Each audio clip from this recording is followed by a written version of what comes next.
Hello all, welcome to the Lunar Sea Spire Cartoon Fan Podcast. This is episode 288 and today I'll be talking about Mr. Universe and Fragments from Steven Universe Future. I'm GC13. It's your boy Ken. I'm Isabel. I'm Sophia. And I'm David. Let's see, just like this intro, these episodes were just such a mess. For Steven, anyway. I mean... Oh boy, Steven is not likable at all. Steven is having a hard time, GC, and just is experiencing emotions a lot, and needs therapy. Desperately needs therapy. Yeah, he needs someone to get him to sit back and be like, Steven, you know, your father hated his childhood, and you loved yours, so maybe saying he had a better childhood than yours is at best only half true? GC's Maybe? perspective is so interesting to me here, because I'm the complete opposite. I think Steven's, almost entirely justified in most of the stuff he does here. Or, I see his perspective. Yeah. Yes. I was hoping somebody else would, No, share for that. me, yes. I grew up in a very, authoritarian, restrictive household. So for me, I'm like, you didn't go to public school? That's the best God-gracing gift you can give to your child, is to not put them through the American public school system. Are you kidding me? I would have killed. But I also understand that you need a balance. There is authoritarian parent, which is what it sounds like. You're very intense. And then I know the middle is authoritative, because that's not confusing. I got a psychology degree. That didn't count for nothing. Permissive. There we go. Permissive. So Steven had a very permissive childhood. I wouldn't say very permissive, because a very permissive childhood involves a lot of, neglect, and Steven always had people paying attention to him and fulfilling his needs. Authoritative generally means, you have discipline and structure, but also freedom of expression and choice and all that. So Steven had a lot of freedom in his childhood, maybe a little bit too much. Who knows how much trouble he got himself into before the show started, but yeah, he definitely craves for what he doesn't have, and Greg probably overcompensated a little bit based on how intense his childhood was. I think most of what Steven's anger there is that he now wants a different life than he has, and therefore he wants a different childhood than he had. I think that's where his anger is coming from. Not because he thinks that he would have genuinely enjoyed Greg's parents, because he was on Homeworld. He knows what authoritarian parents are like, and he hated it there too.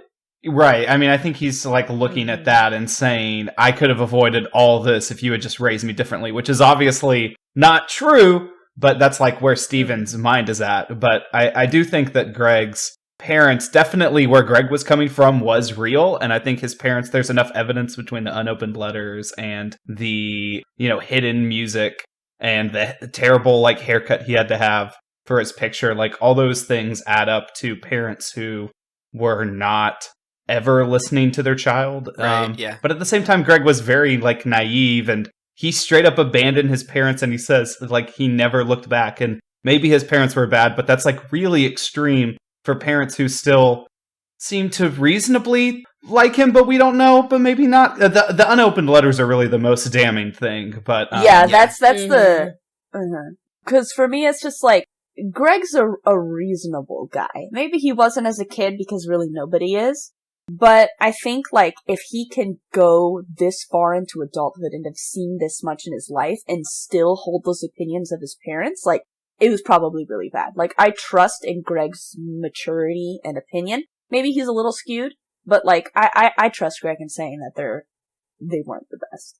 I get the impression that they were, an average level of bad, and that Greg is just an unusually free spirit and just resented it a lot more than other people. He's not, that reasonable. He has, very high emotional intelligence, but otherwise, I wouldn't trust his judgment of, relative, quality of upbringings. Well, he had, I guess, certain emotional needs when it came to self-expression that were absolutely never met. For sure, I agree. And strongly so agree. he definitely very focuses in on that. So, he may have had, other things that were, maybe they were very supportive when he broke up with his first girlfriend or something like that. But to him, like, and especially in that moment, because he was trying to find his music, like, he very much hones in on the fact that he had no freedom of expression at all. And so... Yeah, not allowing him to listen to those, like, very PG songs is, that's also pretty damning. But if you play it backwards... no, I was gonna say, also, music that hit me in this episode was the callback to the dad's... What was it called? The freaking music that played in the second... Well, okay, Dear Old Dad, but actually the dad's museum music that played in episode 2 when Steven was, like, crawling through the storage garage. That was the most, like, it seems like every episode of Future, and I want to go back and, like, look at each one, but they're all callbacks to these, like, specific episodes or motifs in Steven Universe, but this one focusing in on such an early aspect of Steven Universe, and also, like, in that episode, Greg was kind of dumb. We thought he was a lot more, like, dumb and deadbeat than we did just a few episodes later him, in season 1. Right, but, that kind of, like, brought us back to questioning his character again, and obviously we've, like, had to analyze a lot, but just also bringing back that musical motif was pretty serious. Also hearing the Zach Callison in puberty singing that he had to do for Dear Old Dad was like, I was like, wow, they brought, of all the songs to just straight up play a second time in the show, like, that was, like, actually the moment where Steven's voice actor's voice was changing, which is why that song ended up sounding so strained. So I was like,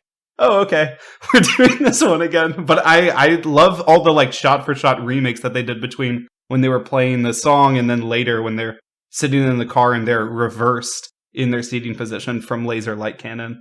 That was really cool. I do have an open question, though, about the end of the episode. The symbolism of Steven deleting the Gregory DeMayo yearbook photo. What does that mean? For me, like, when I first saw it, and my kind of immediate reaction, which I feel like is probably the best one to go with, at least for me, is that he's just dropping the argument, right? Not necessarily a good thing, right? He might still be harboring resentful feelings, but he's just sort of like, yeah, you know what? I'm done. I'm not gonna, like, not dropping it in a healthy way. Like, he's just like, okay, whatever. Right. It's the first step in what we think is going to happen in the promos in which Steven just leaves. And this is, like, the first real indicator that he's going to do that. Right. I mean, he's, like, still showing interest in his dad's past, just like his season 1 self, exploring his room.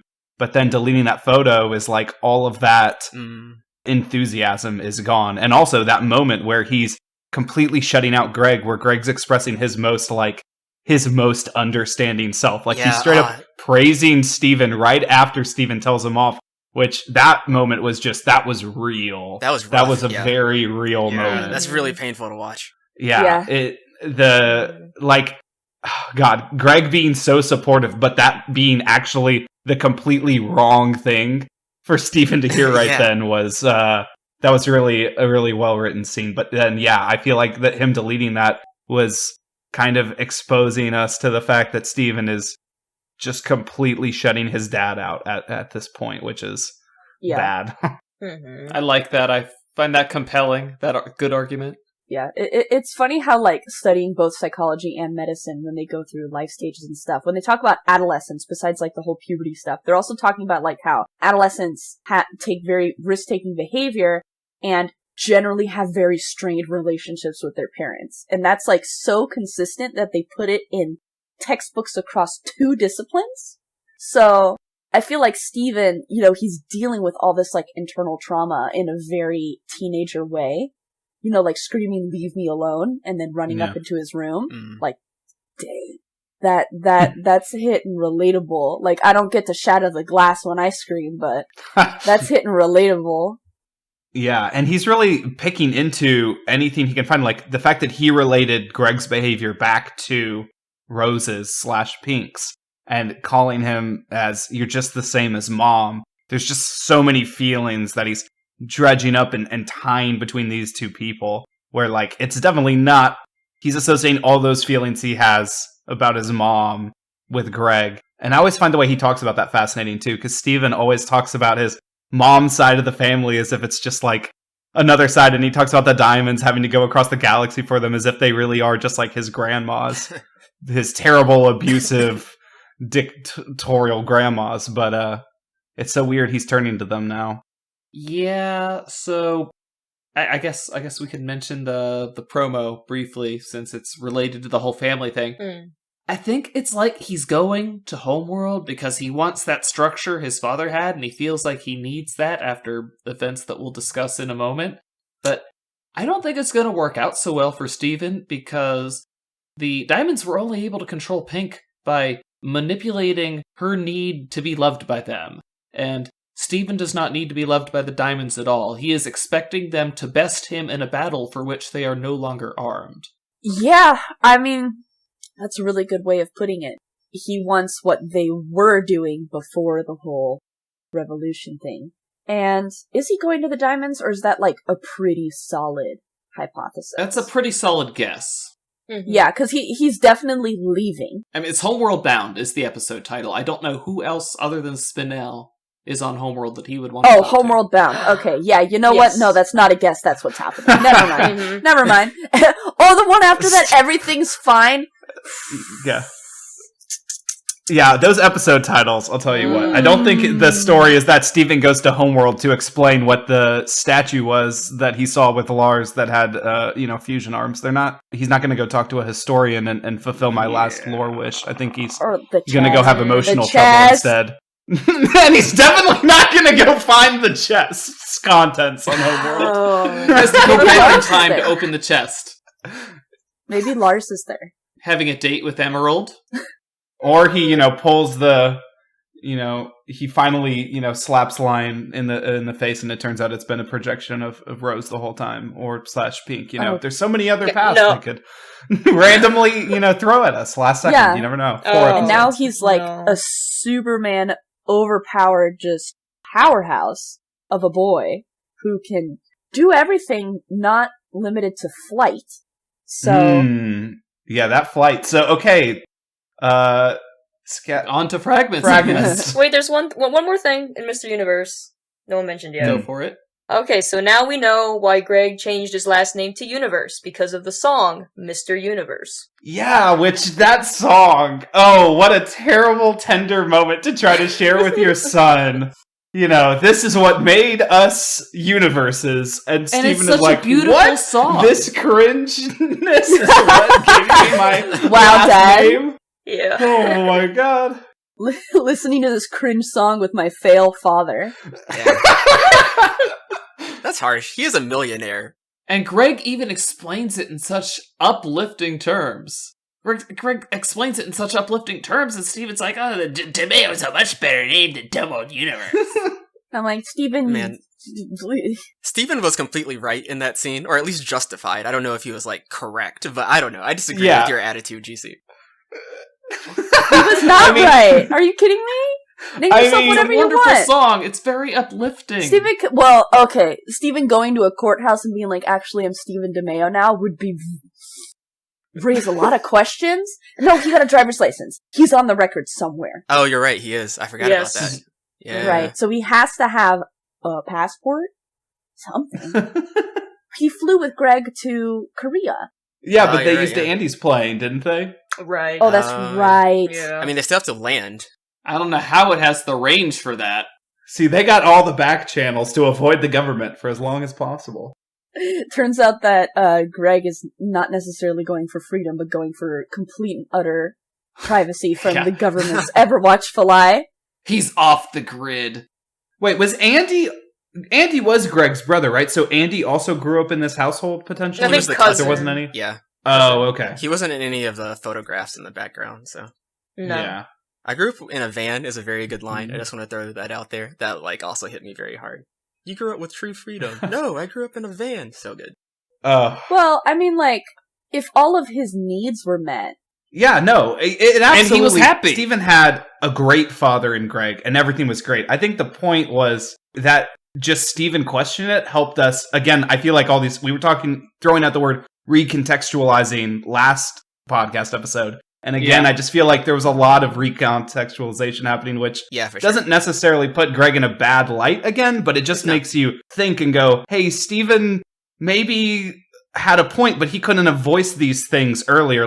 hey dad, did you notice that I have no other human friends? Maybe it's because I'm not enrolled in any kind of school, or like I feel like I don't have enough structure in my life. But at the same time, we've already seen, it's kind of like how what happened to Rose, where she was great and now she's an awful person. Yeah. Now we have this like last episode in Mr. Universe to kind of still say Greg was great, and he's only had one episode where he was portrayed in a mildly bad light, at least by Steven. Yeah. But well, Steven's just learning about his trauma like a day ago or less than a day prior to this. So he's very fresh. He's trying to figure out, so the way you raised me inadvertently led me to have like all of this trauma, which like is very unusual, like the sheer degree and magnitude of trauma Steven has had to endure in his life up until this point. So he's like reevaluating what's led to this, and I think he has like a real point. Like if he had a more normal upbringing, then a lot of this could have been avoided. Yeah, and then the cluster could have just emerged and everyone could have just died simultaneously and it would have been fine, you know? He would have been fine.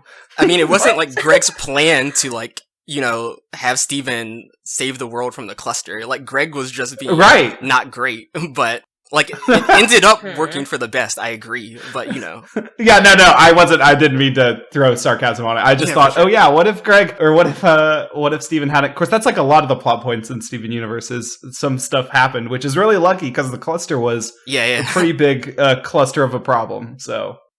Yeah, and I mean like, what would have been improved if for the first 14 years of his life Steven had been enrolled in school and had like a quote-unquote normal childhood, right? I mean, I don't. Yeah. Greg does not have an excuse. I don't think it's the school aspect. I think, Steven never needed a doctor. He definitely never needed a doctor, so he that should have was seen fine. one anyway to set up like what his baseline vitals would be, sure, so that Dr. Maheshwaran can come in and be like, okay, this is high for you, right? Yeah. I think that one line from Greg though, where he said, "But you were a gem," was also a little telling in that. Even Greg viewed Steven as different, as not just his human kid. That was a weird line where I was like, and Steven doesn't even rebuke that specifically. He instead just rebukes he's like, no, the problem was that I was a universe. Right. But I thought that was a weird line because like even Greg sort of viewed the situation as, oh yeah, I need to kind of pass Steven off to the gems as soon as it makes sense. And, that's kind of what happened, which is weird. But he always felt distance from Steven a little bit because of that aspect. But we've seen that before in earlier episodes too. Right. Well, no, because Greg very much wants to be there for his human half. Right. And then he knows that he should delegate the rest. Yeah. Yeah, because we saw that with the episodes where Steven was all messed up coming back from Homeworld. And he's like, oh, this is gem stuff, I don't know what to do. But the second it's like, oh, he's just, conflicted over Connie. Like, he was immediately like, oh yeah, I know how to deal with this. Girl problems. So, let me take care of this. I know girl problems. I feel bad for you, son. The Mr. Universe knows them, yeah. I love how we're spending all this time talking about Mr. Universe, but it's Fragments that people can't stop talking about. Yeah, and which is, what even happens in this episode, honestly? I mean, Steven grows his own facial hair. Wait, did he have facial hair before or after he started going pink? He had facial hair about day 3 into his training with Jasper, but it must have been only as part of his pink form because he completely went, he had a different hairstyle and wasn't as built and didn't have the hair when he ran back home with his, while he was holding the OK symbol in his pocket or whatever. I don't know if you guys saw that meme of him with that. But no, I didn't, I kind of pieced together what had happened because somebody mentioned something in the podcast group chat, and I was like, well, it's okay. I mean, let's be honest, the episode title kind of wears it on its sleeve. Yeah, there's a hint. I try not to look at those. I do not the titles of the episodes as they play right after the theme song? I do not see it. Same, actually. I see it at the beginning. That's dedication to spoilers. You don't even look at the title card when the episode is. I'm not sitting there and then pause the episode and then like theorize about fragments. Like I keep it plain. Yeah. That's fair. But that was intense. And I think like Steven could have possibly benefited from a sort of go away camp where he, survives alone in the woods and, introspects about himself. But nah, he didn't play that right, and ended up with a much bigger problem. Yeah, he goes to Murder Machine Jasper for advice on how to be. What did he think was going to happen? Yeah, and I mean, like, learning to control his powers by first knowing the limits of it is a good idea, but not, like, attacking just a regular gem. Like, Jasper's a powerful quartz, but he's got a lot going. Oh, he had a lot going. I mean, Jasper's a proud war criminal, and he went to her because he was worried that he might hurt somebody. Uh-oh. Yeah, and then Jasper being like, actually, I'm gonna make this worse after she reforms. I like to cause problems on purpose. That's the only thing I wrote down for this episode, is a reference to the game Alpha Protocol. It's about the end of this episode. Why do I get the feeling that she actually likes that I shot her repeatedly? Why do I get the feeling that Jasper likes that Steven shattered her? Yeah, I love that Jasper, people, like, every character that gets introduced, people are like, all right, redemption arc, here we go. But Jasper has completely, put down, that is never happening. The fact that she reinforces, I am loyal to power after she gets slaughtered is, I mean, that's dedication. So Jasper never changed, because you can't change. We can completely break you apart, and you still live. Also, I hope they healed all those corrupted gems, because there ain't any more diamond juice, which might be another good motivation for Steven to go to Homeworld anyway. More back. Well, now they know they can heal shattered gems with all 4 diamonds. Juices. Yeah. Yes. Wow. Yes. Meaning that gems are now, like, literally immortal in every sense, which is pretty ridiculous, but okay. Well, I mean, I think if you ground it to, like, a fine powder and then just blew it into the wind. Right, then they just become breakfast someday. Yeah, but like otherwise. the gem dust ink that's engraved in that, like, paper that Garnet had. Yeah. I think that's gone. Yeah. Like, rest in peace. They're gone. Way back into together. Right. Entropy will eventually break apart all of the molecules of the gems, and they will be equally dispersed in space. So they'll at least die with the heat death of the universe. They don't need external energy to maintain their form, so, I mean, actually, I don't know that that's true. They really may be able to hold their atoms together. They avoid even the second law of thermodynamics. That would be horrifying. Also, even if they did split up, their consciousness lives forever, even in the powder, right? So, yeah. Wouldn't the gem eventually be torn apart as the universe expanded? Well, that's one of the gravity. theories. Yeah, that's true. That's fair. Well, like, if all the gems are, like, I'm just imagining, like, the heat death of the universe, and there's just eternal blackness everywhere, and there's just a whole bunch of gems, like, holding hands in a circle. Never letting go? The one fusion in the center of the universe? Well, no, they're just doing it so they don't drift apart. It's like, I spy with my little eyes. Something. They're playing I Spy. Untold death septillions into the... Pad Paracha tries to warn them, but it's too late. And then Pearl's like, oh wait, I have Uno. And, like, pulls the deck out of her gem, and everyone's like, no! Pearl has suggested Uno for the last time. Oh, so yeah, key points in this episode. Steven gets strong, he kills Jasper. What else is there to say? Yeah, he also is at least pescatarian, if not completely abandoning the whole vegetarian thing. That made me sad. Implied that he killed more. He was there for 3 days and he more than one fish. And he used to hide their faces in fear of their death. They also did have, like, weird looking faces. Wow, that's fair. And we'll never know why that, maybe you can go ask about Mask Island. What was the deal with Mask Island? Yeah, people are making a huge deal about Steven not being a vegetarian anymore because he ate the fish, but it's like, I don't see it as that big a deal because it's, I've been a vegetarian for like a month, not I'm a vegetarian now. Like, yeah, like, it's very telling. It's like, yeah, how's that vegetarian diet going, Steven? He's like, what? I forgot about that, like, 6 months ago. And he could be doing, like, pescatarian or fish and fowl, or he's surviving out in the woods and doesn't see another option. He's like, okay, this time. Well, he did eat a hamburger in the last episode. It could be a it could have been an Impossible Burger or Impossible Burger. Well, yeah, in Steven's alternate universe, maybe every burger is a vegan burger. We don't know. Yeah, those were vegan yeah, fish. he might be off the wagon. Those are vegan fish. It's all plant-based. But they just think and feel and hurt. So they're basically animals, but they are plants, we swear. They're It is all cellulose in vegetable there. matter, certified. The funny thing is, I don't think Steven's even reached the height of his power yet. No. Like, that's the scary part. Like, he only became that powerful as he started getting into it. Yeah, Yeah. see, Steven's power, though, is making me think that the diamonds... I mean, I always felt that yellow and blue looked like they were holding back in the episodes where we've seen them launch their energy balls and their zappity zaps. I like that Steven's really pushing the limits of the power we get to see, because, white controlling people, ghosting people, that's okay, but I'm here to see the limits of diamond power. I still want to see a diamond fusion. We'll get to see maybe a diamond monster, but it's kind of exciting despite all the death and despair. Yeah, the Stevens abilities tab on the wiki page for him is miles long.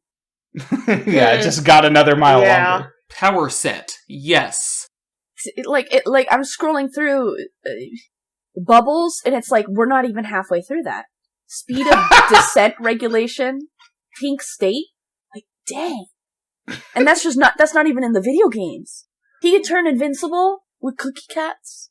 Yeah, all those video game items. It's like his spinach usages.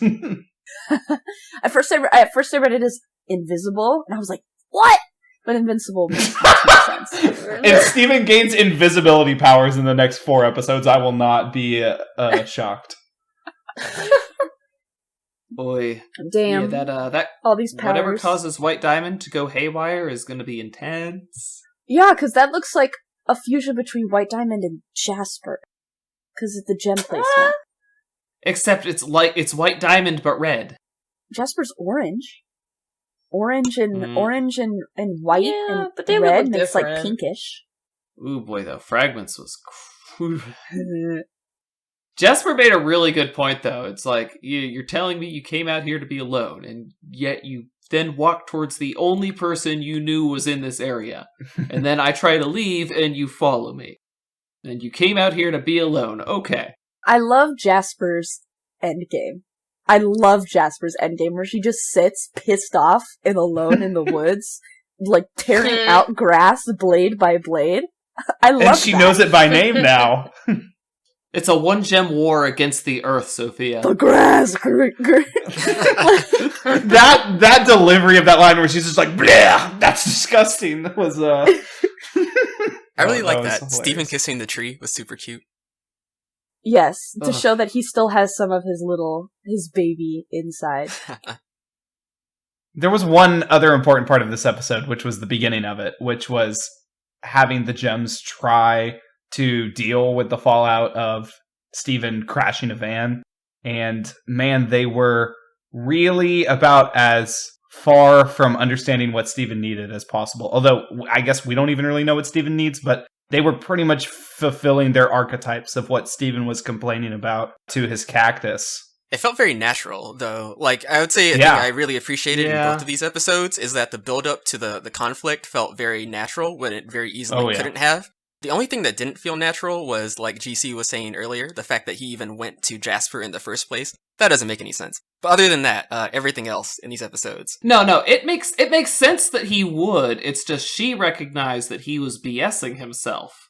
Right. I mean, he just wants someone who's the complete opposite of all of the relationships he has. I see. You know? Yeah, I was arguing that Jasper knows that Steven thinks he wants to be alone, but he does not want to be alone. What I think it was interesting, in the end of Mr. Universe, Steven is complaining about having an overly permissive father. And then in the second one, you have the gems who are trying to lay down the law. Okay, son, you gotta sit down and talk with us. This is getting bad. And he's like, nope. So he doesn't want the permissive parent. He doesn't want the assertive parents. And it looks like he's like, no, authoritarian parents are what I need. And again, like, as soon as he doesn't want to sit in that tower, as soon as he decides, you know what, I'm actually done being punished, there's nothing they can do to stop him. Yeah, that's a good point. How are you gonna ground Steven when he's one of the most powerful beings in the universe? Like, are you gonna have to bring the diamonds down? Like, let me go call your father, but it's white, yellow, and blue every time he needs a punishing. Again, he's going to Homeworld thinking that they're tough enough to contain him, But they're not. He's stronger than they are, and he's emotionally tougher than they are. He's going to wrap them around his little finger, and if they try to fight him, he'll win. Yeah. It's going to be bad. It's going to be a big, bad finale. Yeah, and Steven can't be poofed. Can't be put in his room to think about his actions. He can't be poofed. And imagine if the series ended with that being answered. That he can be poofed? His flesh body is not made of light. Where's it gonna go? Not. Right. Where's it gonna go? Oh, it's not gonna go. Is he gonna turn inside out into his own gem? Like, that's not... Although apparently his injuries pretty much instantly heal, so I'm guessing the answer to what happens if Steven gets, like, mortally wounded is that he can't be. He gets better. Well, what if he gets, like, decapitated? Can he recover from that? If Steven had a second head that popped back, I don't know. Did you watch the end of season 1 of One Punch Man, where Saitama splats Boros and the body just... The mosquito? Yeah, it's so good. He just slaps him when he's butt naked and slaps the mosquito up against the building. Not yeah, the I end remember of the that. season. That's the second episode. We'd have to do that to Steven. He's not gonna, like, crawl back together like the Terminator and stitch his flesh back together. It would be much quicker than that. Yeah, a lot of glowing, a lot of PG. I don't think there's anything PG about the scenario where Steven gets decapitated. See him fall off camera into a wood chipper, and then, like, he... I mean, they didn't even show us Jasper get shattered. They had that happen completely off screen. Yeah, that was... Yeah. Yeah, and Jasper's face when she finally realized she might be in trouble, that was interesting. After all those years, she never thought she'd lose. Like, whoa. Didn't see that coming. I mean, like, technically speaking, I don't think there's anything wrong with a self-care trip, which is just you in the wilderness, doing a little bit of martial arts, you know, thinking about life and introspecting, but Steven went about it in such a wrong way. Again, he had the worst mentor he could possibly have had. Exactly. Mm-hmm. Jasper, who's just like, I found my hole, and I'm gonna keep sitting here carrying out grass until the end of time. Why do I need you here? It's great. I mean, Jasper could still teach kids karate. I think that would be a great endgame for them. I think this episode definitively proves you don't need Jasper to be teaching anybody anything. She could refound the Cobra Kai. What are you, weak? Like a 5-year-old who can't split like a styrofoam block. She demands that all students be able to headbutt through 3 cinder blocks, or else she won't teach them. Ooh. Maybe she'll teach, like, the Marines or something. I don't know. Oh, God. Don't put Jasper in the military. That is the last thing she needs to find out about human culture. Although she'd probably think they're pitiful anyway. We just need to sit her down with a bunch of old Bob Ross tapes and never show her paintings to anybody, because they are probably very disturbing. Oh, I just remembered this one comic that, like, a brief millisecond my brain thought was canon, but which was not, unfortunately, where Steven gives Jasper, like, a little music player, and she gets really into the song Sail, and listens to it, like, constantly, and scares the crap out of Steven because she just screams Sail suddenly. I can't believe that you even had a moment where you thought that wasn't canon. I mean, that just sounds like something... for me, I was like, wait, Jasper was into music, and I was like, no! Darn it! It didn't happen. It was so convincing, too. So props those to are the artist. moments we thought we were going to get in future, and then we got this instead. We thought it was all going to be... I wanted fun, happy adventures in Beach City. This is way more emotionally intense than what I was asking for. No, I was asking for this. I was asking for loose ends tie-ups, and big loose end being Steven trauma. Bad. Maybe fix that. Well, I'm Adam Jensen. I didn't ask for this. Did you have any further thoughts, Isabel? Well, looking forward to the last 4 episodes of Steven Universe. Ugh. And we might get comics, but this is the last of animated Steven. Yeah. We ever gonna get. We can't be sad yet. We can hope they decide to bring it back. Oh god, I don't know if I trust this. I mean, we thought Adventure Time ended, but I feel like Adventure Time got its HBO revival because it's Adventure Time, and it can literally never end, but... Wait, it's coming back? I didn't even know. Wow. Alright. You didn't know about Distant Lands? Well, we'll be covering that in May if the world isn't over. So we're not going to be covering it in May. We may or may Yeah, not. I mean, use all this free time you guys have in quarantine to rewatch Steven Universe. There's just like 11 hours of content in that or something. Yeah. In between Animal Crossing. I think it's more like 30 or something. There are 28.6 hours of the main series, and then we have Steven Universe Future as well. That's a lot. All right. We would have known the answer to this immediately if they just released a full series Blu-ray disc. So, that would have been cool. Please. So, okay, let me Steven Universe Future. Let's see. There are 20 episodes in Steven Universe Future. Each one is 11 minutes. So that's 20 times 3.7 hours. Another 7 hours. So whatever number you gave me, GC, which I immediately forgot. So it's like 32 or something. It's what? 32 is... There are that 32 hours 32 of Steven hours Universe plus- total once the series Okay. ends. I'm just There's so much imagining emotion. fan discourse post Steven Universe Futures just nailing down the exact duration of the series. Fan debates continue for years. Include credits, include Do we theme count song. the bonus? Do we count the shorts? Do the shorts Yes. count to the Yes, runtime? it is Yes, animated shorts count, Steven but content. the theme song and credits do not. Wait, what about the extended theme song? Does the extended theme song count as a short? Extended theme song does count as a short. How about the movie? Movie counts. Yes. Yes. It has been written. Mm-hmm. What about the pilot? No. You know what? Bonus content. We'll count it for half. No, we count it for full. It's animated Steven content. But it's from like an AU. AU. What AU? What? No, it's real because Pearl's form is from the pilot. It's real. It all happened. I think that's just It's an alternate Easter egg. timeline That's an Easter that egg. Steven accidentally created. Yeah, we don't count the pilot. The pilot's not Steven Universe, technically. So, what, 32 hours? You bust that out in 2 days in quarantine. Easy peasy. Just don't sleep. Just no life it. Goodbye. Me Yeah. hurty. I second that. You hurty. Hurt On in the my heart, inside. baby. I still cry a little bit when Steven has his meltdown in front of Greg. Yeah. Mr. Universe is definitely going to be one of those episodes that I keep coming back to thinking about. So that was both Mr. Greg and Mr. Universe. Super important episodes in the show. Yeah, Mr. Universe was an easy 10 out of 10 for me. Super, super good. And then Fragments was also good in a more like kind of stereotypical way. It doesn't have like the same emotional weight, but has a badass fight scene, so that's cool. Anyway, guys, that's us on Mr. Universe and Fragments. Join us next week for the finale of Steven Universe Future. Mm-hmm. Until then, I'm GC13. I'm Ken. I'm Isabel. I'm Sophia. And I'm David. We did it! Yay! Wait, are you going to say the iTunes? Oh, that's Apple right! Podcasts? Oh, that's right! I was gonna let you do it.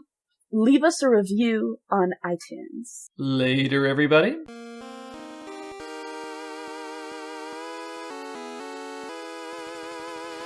Our opening and closing music is by Mark Soto. For more cartoon-related content, please visit lunarceasefire.com.